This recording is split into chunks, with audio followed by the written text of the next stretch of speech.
cristalino, lo que me importa es que sepan las funciones que cumple el cristalino, que converge los rayos de luz hacia la retina y también que Doctora, participa en el proceso. disculpe. Sí, Doctora, disculpe que le interrumpa. No está corriendo el Prezi en la pantalla. no está corriendo, ¿no? ¿Verdad? No, ahorita No, sigue no, en está bien, igual. está bien. No sé por qué, de verdad que no sé por qué, porque estoy compartiendo la pantalla. Voy a ver si me desconecto y me vuelvo a conectar en el Meet. ¿Ya? Ya hasta ahorita. Ya, ahorita. Cambios en la transparencia y el color del cristalino que disminuyen la agudeza visual y la calidad de la visión, la agudeza y la calidad, que es irreversible y que es progresivo. Ahora vete a esta diapo que dice por qué es importante saber sobre catarata, Daniel. Ahí. Esto, los 4 puntos, porque disminuye la agudeza, es la principal causa de ceguera reversible, que afecta a cualquier edad y que una intervención oportuna va a mejorar la visión. Vete para atrás. Bien, ahora vete a cristalino. Bien, de cristalino, hazle clic a esta diapo. Las funciones del cristalino. Bien, recordar cuáles son las funciones del cristalino, que converge los rayos hacia la retina y que participa en el proceso de la acomodación. Vete para atrás. Más atrás. Más atrás. Es que va a ser complicado. Es que hay puntos, ya, a ver ahí. No, factores de riesgo no. Vete a lo que es funciones, ya está. Factores de riesgo acá. Ya. Entonces recuerden cuáles son los factores para tener catarata de riesgo, aparte de la edad. Los estudios epidemiológicos han identificado historia familiar, diabetes, hipertensión, tabaquismo, obesidad, miopías progresivas, exposición a la radiación ultravioleta, uso de corticoides y trauma ocular. Vete para atrás. Ahora vete a clasificación. De la clasificación, pon esta diapo. Si ves mi flecha.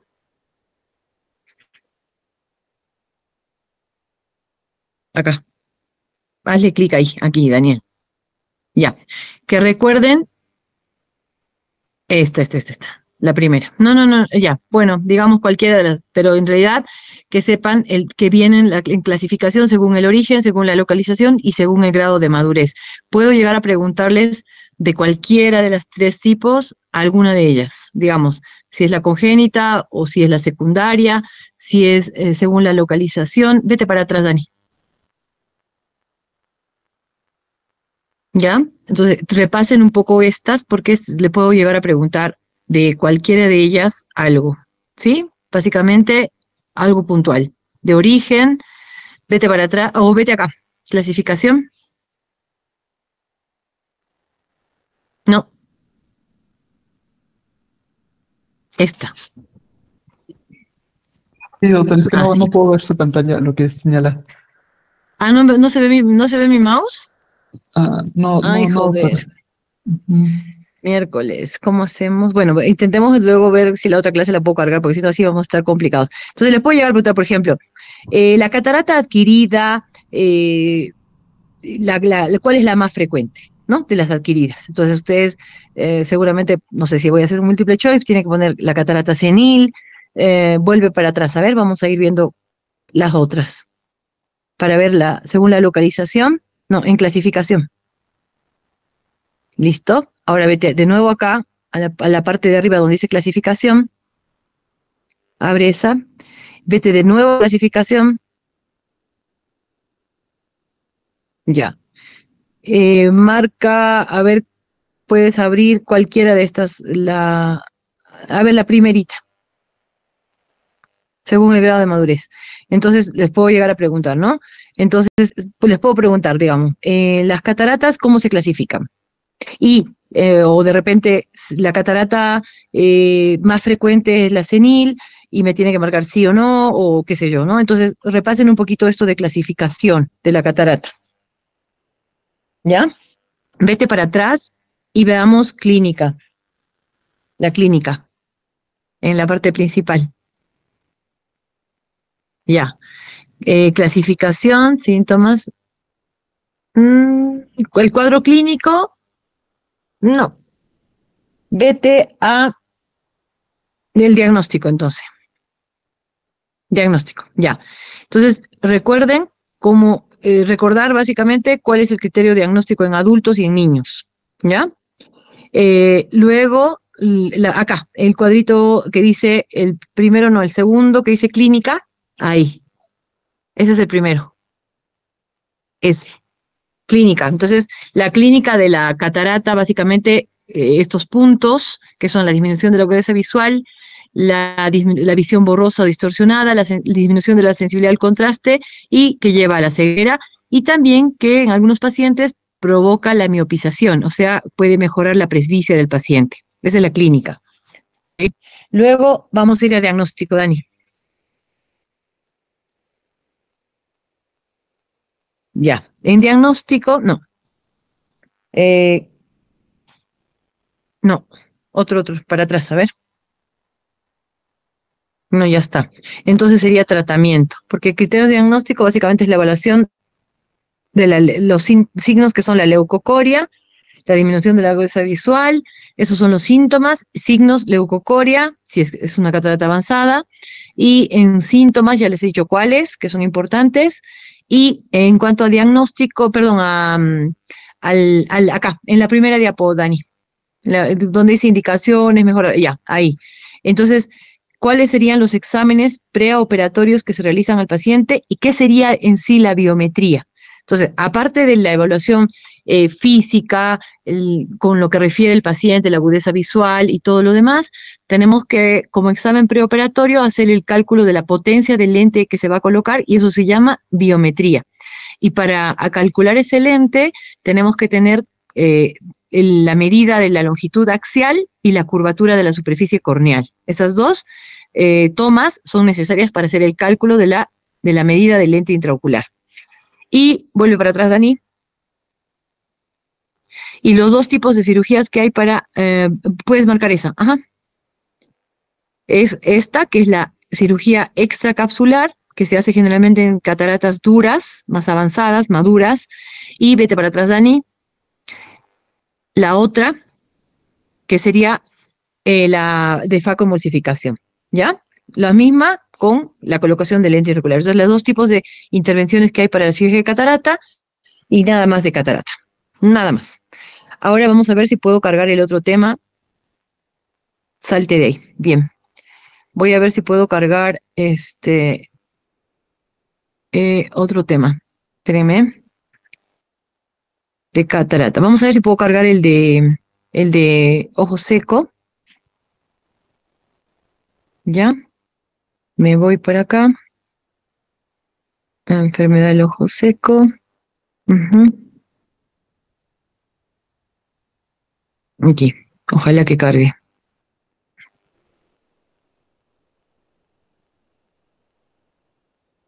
No carga, ¿no? Nada. Nada, algo tengo que hacer, chicos, porque si no vamos a estar complicados para avanzar las clases de repaso. Bueno, ¿saben qué vamos a hacer? Sí, cambia de Alguien que navegador, cree... señorita. Yo uso el Chrome, pero he compartido la clase con los otros chicos normal, ayer y antes de ayer. Si no, lo que podemos hacer de repente es que alguien cree un Meet, otro Meet. A ver, Frine, ¿puedes crear un Meet? Sí, doctora. ahorita Ya, créalo y se lo pasas a Ronnie. O Ronnie, créalo tú. Claro, doctorita, yo lo creo. Ya, voy a cortar esta llamada y voy a ver si nos conectamos de nuevo, ¿ya? Hagamos eso. Definición, básicamente, que es una patología multifactorial, o sea, la definición acá, lo que es la frecuencia, en quiénes, en la mujer, qué sé yo, sobre todo el tema ¿no? De las características que tiene, que es la pérdida de la homeostasis de la película lagrimal y que se acompaña etiológicamente, intervienen en ella la inestabilidad e hiperosmolaridad de la lágrima, la inflamación y daño de la superficie ocular y alteraciones neurosensoriales. Esta definición de acá. Luego,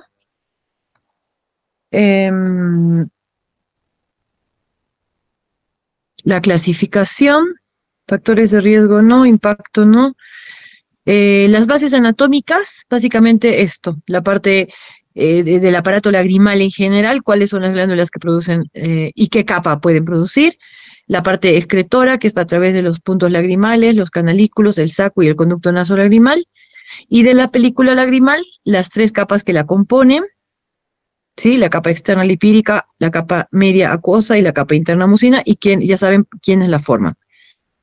Luego, de clasificación y de la película lagrimal, la parte anatómica, acá. La clasificación, básicamente estas 2 tipos, la etiopatogénica, que sería la acuodeficiente o la clasificación cuantitativa del ojo seco, y la evaporativa o cualitativa, ¿ya? O sea, la cuantitativa es por disminución de la cantidad de lágrima y la cualitativa por alteración de la composición de la lágrima.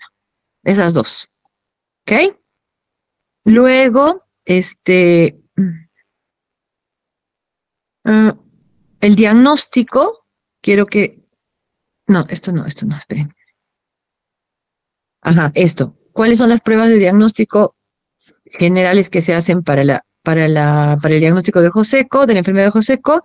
Y de todas estas, sobre todo la del test de Brecaptine o ruptura lagrimal, que sería la definición, que es el tiempo que transcurre entre un parpadeo completo y la aparición de la primera ruptura de la película lagrimal, que se hace con fluoresceína, nada más. Entonces, esto de lo que es las pruebas de diagnóstico completos, anamnesis, cuestionarios, determinación de la agudeza visual funcional, sensibilidad al contraste, test de ruptura lagrimal, tinción de verde de lisamina, con fluoresceína, evaluación del flujo lagrimal mediante el test de Schimmer, el test de aclaramiento lagrimal y la meibografía. Esos son todos los puntos, pero sobre todo el de la ruptura lagrimal y nada más, de ojo seco.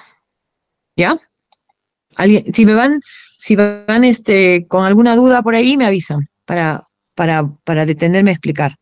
Pero esos son los puntos que quiero que repasen del ojo seco. ¿Ya? Lo otro que vamos a ver, ¿nadie tiene ninguna pregunta, chicos? Para no continuar antes de que tengan alguna duda.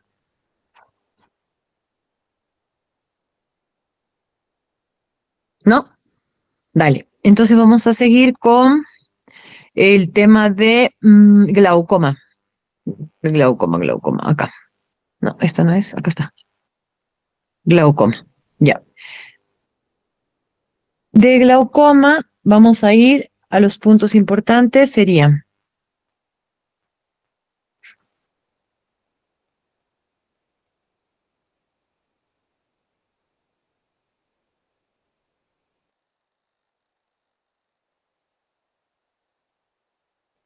que la mente está. Ya. En glaucoma, la definición, ¿sí? Esto, que es una neuropatía óptica crónica irreversible que provoca la muerte específica de las células ganglionares de la retina, que puede con ello llevar clínicamente, ¿no? A la disminución del campo visual o también llevar a la ceguera. Esa definición. Luego en cuanto a la parte anatomía, quiero que sepan la parte de cómo está conformado el ángulo írido corneal. Raíz de iris, espolón escleral, trabéculo, línea blanca de Schwall. Esto de anatomía. Luego, de la parte de fisiología,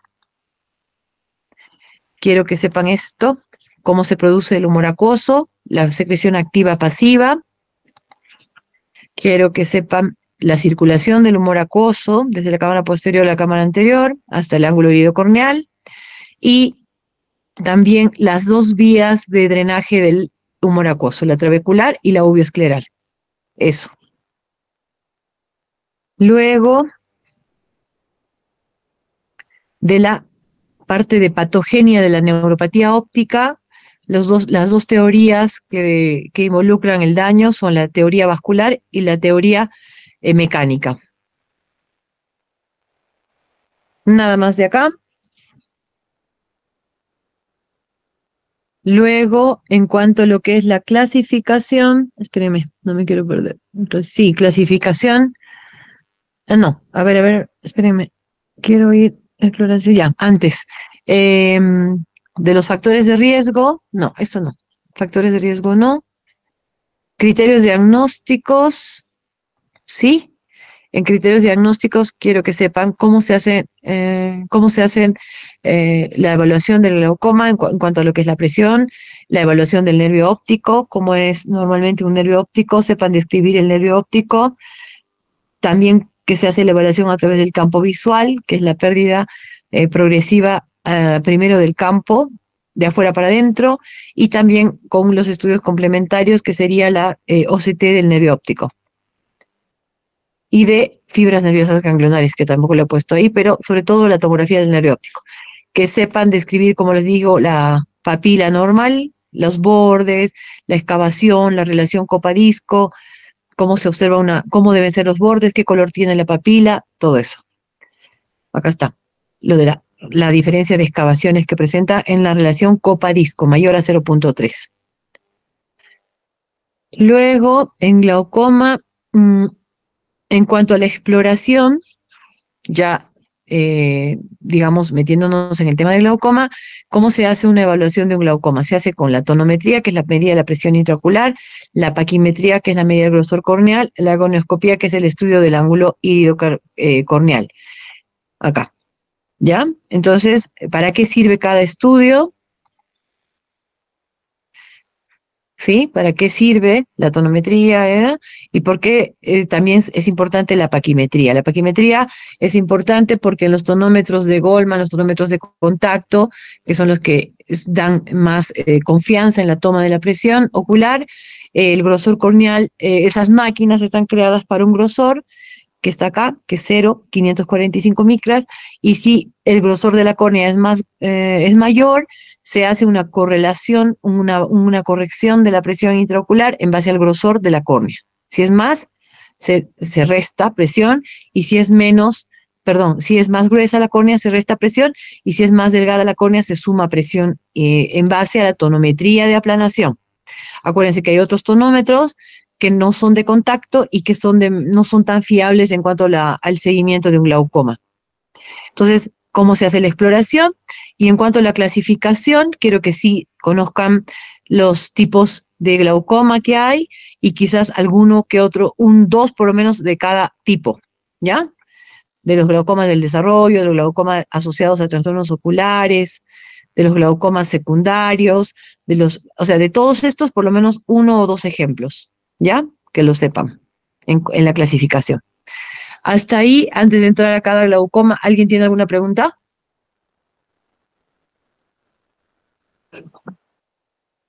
¿No? Me detengo un rato. ¿No? ¿No hay ninguna consulta, chicos, de estos temas? Ya. Entonces, de lo que es el glaucoma, específicamente de cada glaucoma. Y en el del ángulo abierto, quiero que sepan básicamente la definición y esas características que tiene este tipo de glaucoma. El de ángulo abierto. ¿Me están viendo mi mouse? Aquí. Sí, doctora. Ya, eso. Perfecto. Entonces, la parte rosadita, ya, que es un glaucoma que puede tener en alguna fase presiones más de 20. ¿Qué características tiene este glaucoma? Y la fisiopatología de este tipo de glaucoma, que es esta diapo. Luego quiero que sepan esta diapo y estas dos, que serían la teoría mecánica y la teoría vascular, ¿ya? Las dos teorías en el glaucoma crónico primario de ángulo abierto. Luego quiero que sepan de este glaucoma, nada más. A ver, espérenme. Glaucoma primario de ángulo cerrado. Ya, la clasificación, la fisiopatología y nada más. Ya. Lo mismo del glaucoma de ángulo cerrado. Del glaucoma de ángulo cerrado, esta parte de acá, las características, la definición, la fisiopatología, la teoría del músculo dilatador de la pupila, acá está, cómo sería el tema del glaucoma fisiopatológicamente de ángulo cerrado, a diferencia del de ángulo abierto, y en cuanto a lo que es el tratamiento del glaucoma del congestivo agudo. Tratamiento del glaucoma congestivo agudo. Luego, acá, la diferenciación, acá está, entre un ángulo abierto y un ángulo cerrado, que lo tienen en estas dos, en resumen, digamos, ¿no? Esas dos diapos. Nada más, de ángulo cerrado. Ahora, los glaucomas congénitos, básicamente quiero que sepan las manifestaciones clínicas. La turbidez de la córnea, los oftalmos y las estrías de Huff, que son estas dos líneas blancas que aparecen porque la córnea se va estirando mucho y se va rompiendo el colágeno. Luego, nada más de glaucoma congénito, la sintomatología, la clínica, y de los glaucomas secundarios, sí quiero que sepan cada uno de ellos. Definición, tratamiento, manifestación. ¿Ya? De los secundarios, el pigmentario, el pseudofoliativo y el facolítico. Puede preguntarle cualquiera de los tres. ¿Ya? Nada más de glaucoma. ¿Bien? ¿Alguna pregunta? ¿No? Ya. Entonces seguimos con la otra clase que nos toca, que sería, vamos a glaucoma, a retina. Retina está aquí. Ya.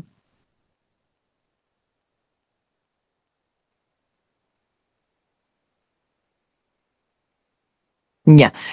De retina, quiero que sepan. De generalidades, esto, qué es la retina, básicamente acá están las características, de qué se compone de la retina en general, ¿no? ¿Cómo se estudia la retina? Que se estudia acá. Además del estudio del fondo del ojo, que se lo puede hacer con la oftalmoscopía directa o indirecta para estudiar, depende, ¿no? Si queremos ver la parte del polo posterior o queremos ver hasta la hora cerrada. Que además hay otros estudios que permiten estudiar la retina, por ejemplo, la tomografía de coherencia óptica, que nos hace cortes histológicos, básicamente a nivel de la mácula y de la fobia, y también que existen estudios como la retinofluorescinografía, con contraste nos permite ver la vascularización de la retina, y otros estudios como estos que son el electroretinograma, que nos permite estudiar la retina en su conexión, digamos, ¿no? Es una exploración objetiva del órgano de la visión que nos da a conocer el estado funcional de la retina y de la vía visual. Entonces, todos estos estudios nos permiten ver las características anatómicas y tanto en función de la retina.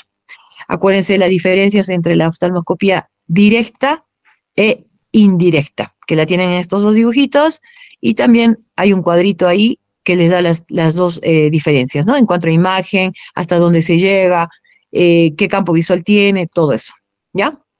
Luego, de embriología nada, de irrigación, quiero que sepan esto, que posee doble sistema de irrigación, quiero que sepan hasta dónde llega cada sistema, quiero que sepan que la zona de la fobia es avascular también, luego nada más de esto, y de la barrera hematorretiniana, porque está formada, ¿no? La externa y la interna. Nada más de eso. Luego de mácula, quiero que sepan esto, la parte esta diapo que dice todas estas características de la mácula, dónde está, bla, bla, bla, qué partes tiene anatómicamente, sobre todo la descripción anatómica de la mácula, que sería acá, anatómicamente la mácula tiene la mácula lútea o retina central, que está compuesta básicamente por la mácula, la fovea, en la parte clínica y en la parte anatómica, que es la que quiero que se recuerden qué componentes tiene, ¿no? Que tiene a la foviola, la fobia, la parafobia, la perifobia, ¿ya? Esa es la composición anatómica de la mácula. Luego quiero que sepan de papila, del nervio óptico. Básicamente ya les he dicho la descripción, cómo se describe, que constituye el nacimiento del segundo par, cuál es el área de la papila, que carece de neuronas neurosensoriales, que tiene la parte central que se llama mancha ciega en el campo visual. En el campo visual, la parte de la excavación o de la copa sería una mancha ciega en el campo visual. Se manifiesta en el campo visual así. Y luego de retina periférica, que sepan justamente desde dónde va, desde el ecuador hasta la hora serrata. ¿Qué es la hora serrata? ¿Ya? ¿Qué es la hora serrata? Que tienen los dibujitos acá, que es la parte extrema de la retina, que se une, que sería la retina no visual, que se une con la cuerpo ciliar. Básicamente eso, de todas las características generales de la retina. Luego, perdón, me fui. Luego de las capas de la retina, básicamente quiero que sepan esta diapo, que está formada por la parte externa, que es el epitelio pigmentario, y la retina neurosensorial, que está formada por las otras 9 capas, y las funciones de la retina neurosensorial. Y de todas las capas, y en la composición general, esto, que tiene células fotorreceptoras, neuronas de conducción, neuronas de asociación y células de sostén. Eso.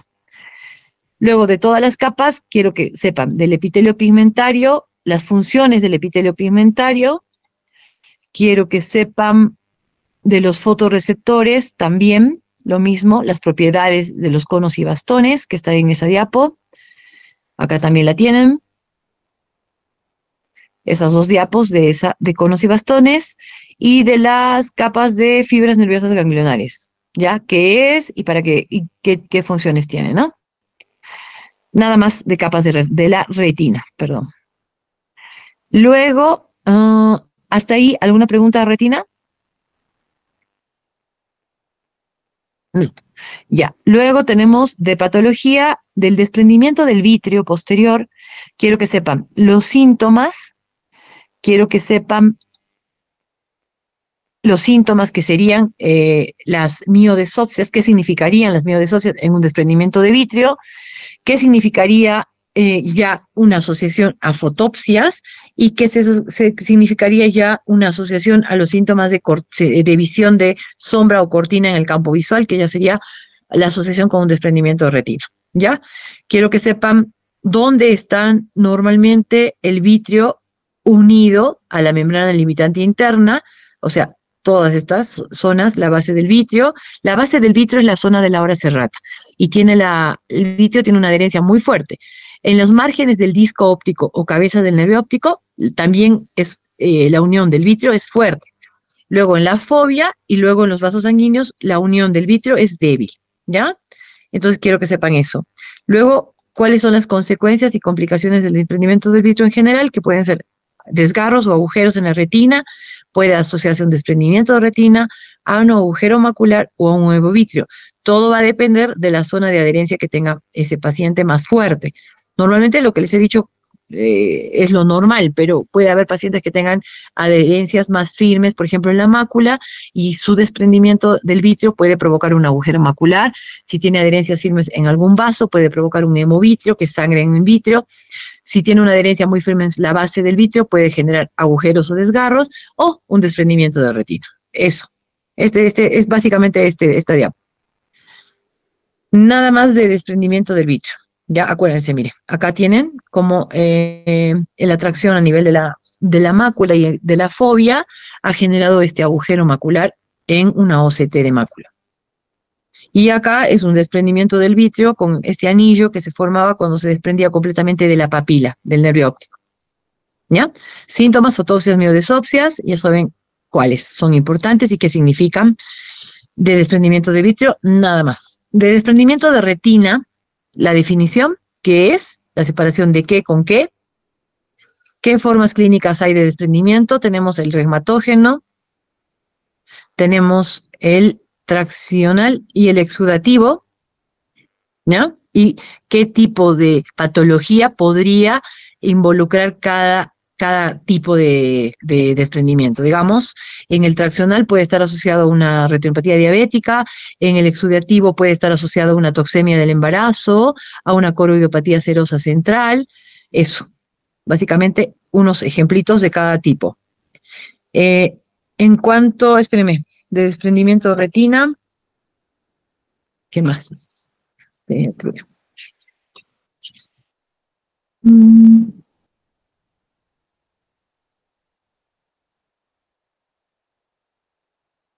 Ya.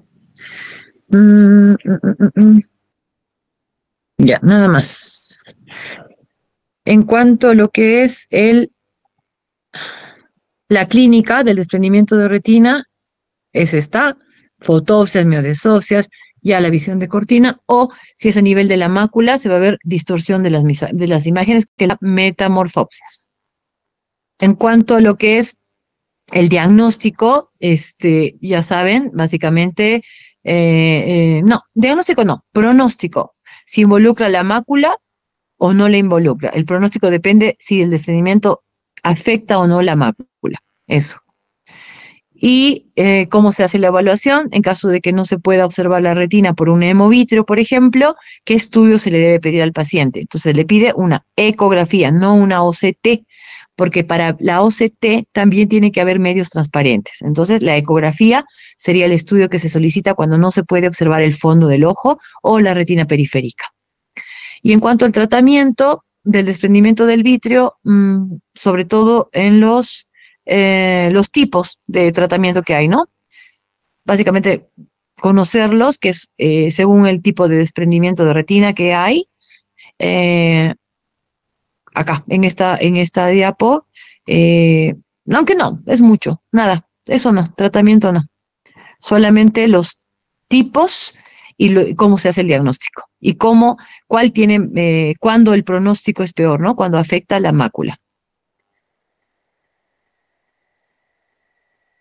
Nada más de desprendimiento de retina.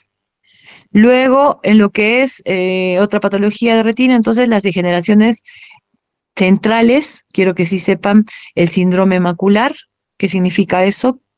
Quiero que sepan de la degeneración macular seca, dónde se encuentra la alteración, que a nivel del epitelio pigmentario, el proceso básicamente de la degeneración macular seca, los tipos de degeneraciones centrales que hay, que es la seca, la húmeda. De las degeneraciones secas, quiero que sepan lo que es factores de riesgo, y de las drusas, que sepan cuál está asociada o cuál tiene peor pronóstico, porque está asociada a la degeneración macular húmeda, que es las drusas que son blandas y confluyentes. Las drusas que son puntiformes y no confluyentes no tienen tan mal pronóstico de evolucionar a la húmeda. Quiero que sepan bien dónde se depositan el tema de las drusas en el epitelio pigmentario, por favor, eso sí quiero que lo sepan. Y de la húmeda, quiero que sepan básicamente cómo se hace el diagnóstico de la húmeda y cómo se hace el tratamiento de la húmeda, ¿ya? Tratamiento de la húmeda, que es con anti-VEGF, antiangiogénicos, que hay los dos tipos, bevacizumab y ranibizumab. ¿Ok? La seca básicamente el tratamiento es con vitaminas, antioxidantes y omegas. Nada más de lo que es degeneración macular. Ya les he dado los puntos más importantes. Después, a ver, déjame ver. Ajá. En cuanto al diagnóstico que se puede hacer con sintomatología, que es la metamorfopsia, y con la grilla de Ansler, con la rejilla grilla de Ansler, y si no, nos podemos apoyar en complementar con una OCT o una retinofluoresceínografía, que son los dos estudios que nos permiten estudiar bien la mácula. La parte de retinofluoresceínografía nos da la parte de circulación y irrigación, y la parte de la OCT nos da anatómicamente cómo están las capas o qué está pasando entre ellas, ¿ya? Diagnóstico y tratamiento. Y de las retinopatías, de las degeneraciones periféricas, quiero que sepan todos los tipos de nombrar, nada más, las degeneraciones que hay. Por ejemplo, está la de la TICE, que es la de empalizada, la degeneración en baba de caracol, la retinosquisis, el blanco sin presión, los cúmulos de pigmento, las rupturas en herradura, las atrofias corioretinianas difusas, que son las de los miopes, o adherencias vitreoretinianas que generan también tracciones. Esas son las degeneraciones en general periféricas. De estas, quiero que sepan, ninguna de estas, ya, nada más, nombrarlas a los tipos que hay. Y quizás cuál de los tipos está asociado a una mayor predisposición de desprendimiento de retina, ¿ya? Luego quiero que sepan de la otra patología de retina periférica, que es la retinosis pigmentaria, sobre todo la sintomatología, ceguera nocturna, visión en túnel, pérdida de visión central, disminución de la agudeza visual. Y nada más. Y de lo que es la miopía progresiva o degenerativa, también quiero que me sepan describir los signos que se encuentran en el fondo del ojo, que es el cono miópico, la coroidosis miópica, cono y coroidosis, y las manchas de Fuchs, que son todas las degeneraciones que se encuentran en los miopes miopía degenerativa. Y en general, en este cuadrito, que por favor se lo pueden leer, que dice la relación entre la miopía y patologías oculares. ¿A qué patologías pueden estar asociadas las miopías? Según su grado de miopía, ¿no? La miopía, ahí te dice, ¿no? Según el grado de miopía, ¿qué probabilidad de asociarse a una u otra patología hay? Ese cuadrito. Y nada más de retina periférica. O sea que nada más de nada. Con eso creo que están todos los temas, ¿o me olvidé de alguno? A ver. Ah, no, y de pediatría. Ya, de pediatría, lo que quiero que sepan, que voy a ver el tema.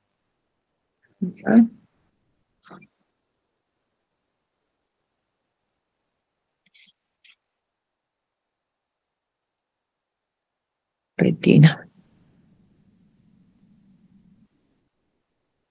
Ya. De lo que es pediatría, lo que vamos a saber es, básicamente, perdón, el sistema visual del infante, esto, ¿para qué es importante? Para tratar, para evitar, para detectar. Del sistema visual del infante, quiero que sepan cómo es el desarrollo del sistema visual del infante en cuanto a la madurez y estimulación que requiere para desarrollar su visión. Del recién nacido, también lo mismo, que es los puntos, lo más puntual, ¿no? Lo que normalmente se examina y presenta el infante recién nacido, o sea, en todo lo que es normal, que ya lo vamos a ver al final en esto. Básicamente quiero que sepan esto, hitos del desarrollo visual, ¿ya? General. Y que sepan las definiciones de ortotropía, ortoforia, mirada conjugada y nistagmus optoquinético. Definiciones de todo esto. Quiero que sepan cómo es la exploración, espérenme un segundito, en general de cada edad, ¿ya? De recién nacido, o sea, los 4 pasos que presenta en el recién nacido, los 10 pasos en el lactante y los 5 pasos en el niño. Cualquiera de ellos podría entrar como examen, como pregunta de examen en la exploración oftalmológica. También quiero que sepan cuáles son los signos de alarma para que un niño sea evaluado o requiera una evaluación oftalmológica o sea referido a un oftalmólogo pediatra cuando tengan estos síntomas, los síntomas de alarma, digamos. ¿Cuáles son entonces las técnicas de valoración? Esto también quiero que lo sepan. ¿Qué significa el reflejo rojo pupilar? ¿Para qué se hace la prueba de Hirschberg? ¿Cómo se hace la prueba de cover and cover? Y está todo ahí, ¿ya? Lo tienen todo, así que les puedo preguntar cualquiera de esas cosas. El cover and cover, los ototipos no. El cover test, sí. Para, por ejemplo, que sepan bien el cover intermitente, que permite la visión binocular, el cover alternante, que no la permite. ¿Ya? ¿Para qué sirve cada test? ¿Qué más? En cuanto a lo que sería ya patología. Entonces, lo que es la parte básica, ya les dije los puntos más importantes y definiciones que quiero que tengan presentes. En cuanto a malformaciones, vamos a ver solamente como definición la de párpados, que es el epicanthus y con qué hay que hacer el diagnóstico diferencial, y de vía lagrimal, que significa la obstrucción de la vía lagrimal en el niño, que en realidad no es una obstrucción, sino una canalización retardada o retrasada, y dónde ocurre el problema. Ocurre porque hay la válvula de Hasner, que está en el extremo del conducto nasolagrimal, todavía no ha terminado de permeabilizarse. ¿Y cómo se hace el tratamiento? Con los masajes de esa zona, y que se puede esperar inclusive hasta los 2 años para que esa vía se vuelva permeable. ¿Ya? Eso, nada más. Entonces, epicanthus y obstrucción de vía lagrimal. Luego, sí, de leucocoria, quiero que sepan este cuadro de diagnóstico diferencial que tiene la leucocoria y por lo menos 1 o 2 ejemplos de cada tipo de leucocoria que pueda existir. Y solamente le vamos a dar importancia a las que hemos tratado en clase: vascularización fetal, retinopatía del prematuro y toxoplasmosis congénita.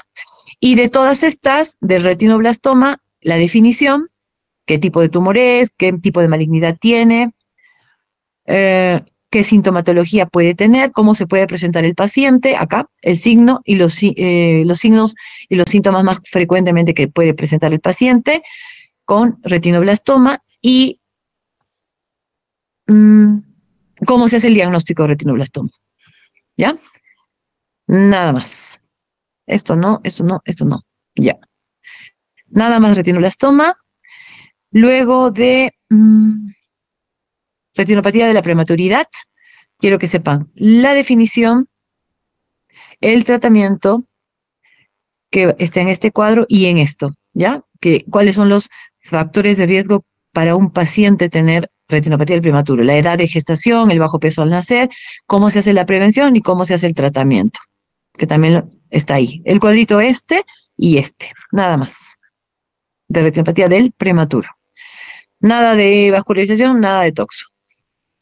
Y de defectos de refracción y ambliopía, sí quiero que sepan la definición de ambliopía, quiero que sepan los tipos, que está acá, la clasificación, y en base a la etiología, quiero que conozcan los 3, que sepan la definición de cada uno, tanto de la estrábica como anisometrópica,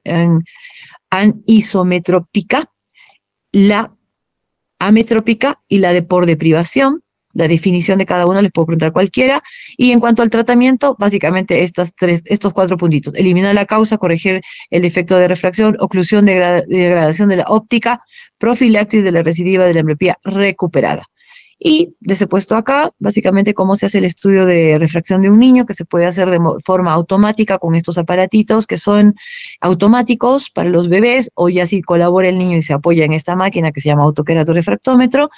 Y si no, se hace con esquiascopía, que es una técnica ya manual, se llaman, se me fue el nombre, espérame, reglas esquiascópicas que tienen tanto para miopía como para hipermetropía, y el cilindro se lo corrige también moviendo la luz de acá, y se va neutralizando con el color justamente rojo de la retina, con la luz que emite el retinoscopio, y la lunita se va subiendo y bajando como una regla, y cuando se neutraliza la luz, ahí se llega a la medida del ojito del bebé. Son técnicas más engorrosas, lleva más tiempo y la verdad, mucha práctica. Luego, ¿qué más? El tratamiento es el de la ambliopía, es básicamente la estimulación permanente, y va a llevar tiempo, del ojo que tiene vago, con oclusión, que son con parches, o penalización sería la palabra, del ojo que ve, ¿no? Básicamente eso, de tratamiento de la ambliopía, los tipos, la definición de cada uno y nada más. ¿Ok? Listo. Entonces, con eso, creo que hemos terminado todos los temas. Sí, catarata, ya está. ¿Alguien tiene alguna pregunta?